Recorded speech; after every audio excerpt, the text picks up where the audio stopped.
Hello everyone, my name is Brooke Buckner and I'm enrolled in genetics, and today we will briefly be talking about the stages of mitosis, which is when there is asexual reproduction resulting in two identical daughter cells. The stages of the cell cycle, we have G1, S, G2, and M, which stands for mitosis. So in G1, cells are growing and they're differentiating. Then they can either become arrested, in which they enter the GO stage. So cells are not growing at this point or differentiating, they're just resting there. Or cells can move from G1 to S, in which nuclear DNA synthesis does occur. After S comes G2, in which the cells will continue to grow exponentially. They will continue to differentiate. The volume doubles. And at this point, nuclear DNA is replicated. And then comes mitosis, which results in two identical daughter cells.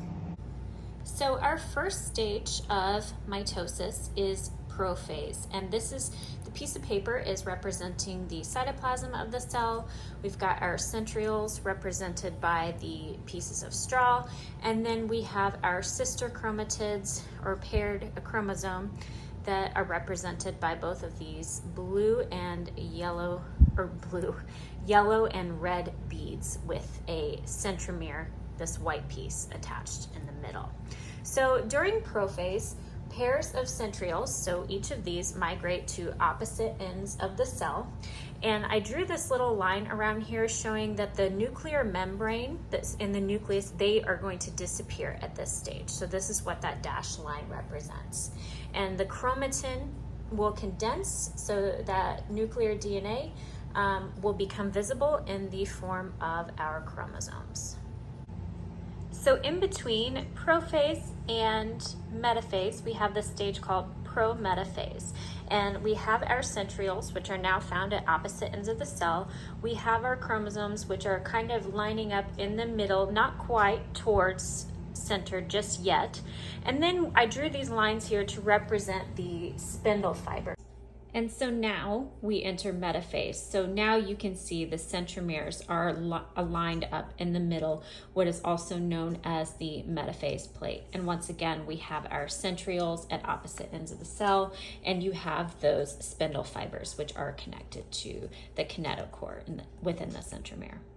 This area is called the centrosome area. They are found outside of what would be the nuclear envelope, but they're found within the cytoplasm of the cell. And the centrosome area is made up of these two centrioles. And these centrioles organize microtubules. And this is what those spindle fibers that I talked about running through here are made of.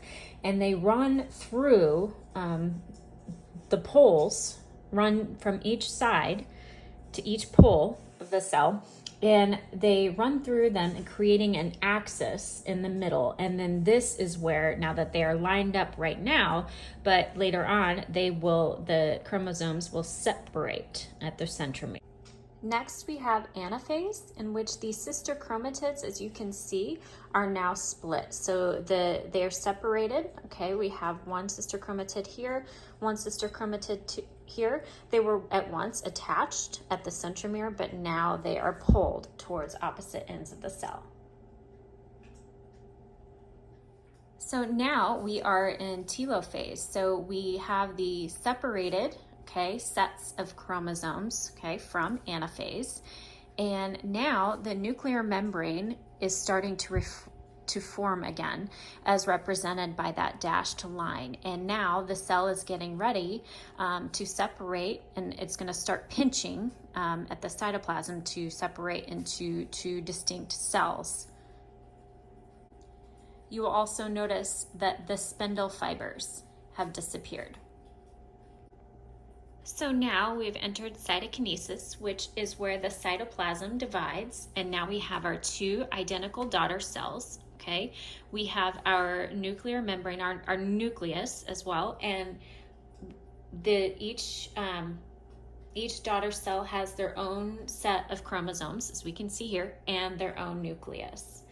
And just to be clear, the difference between cytokinesis in plants and animals, for animals, the cytoplasm divides because there's a pinching of the cytoplasm, and new cells will have an area called a cell furrow. So it'll start by pinching, and eventually this pinching will cause constriction, kind of like if you think about a rope wrapped around a balloon. And then eventually that constriction will result in two separate identical daughter cells. However, in plants, there's a cell plate that lays across the metaphase plate, and it will become the middle lamella. And the cell structure of plants is more rigid because they have cell walls. And the primary and secondary layers of the cell wall are deposited between the membrane and this middle lamella.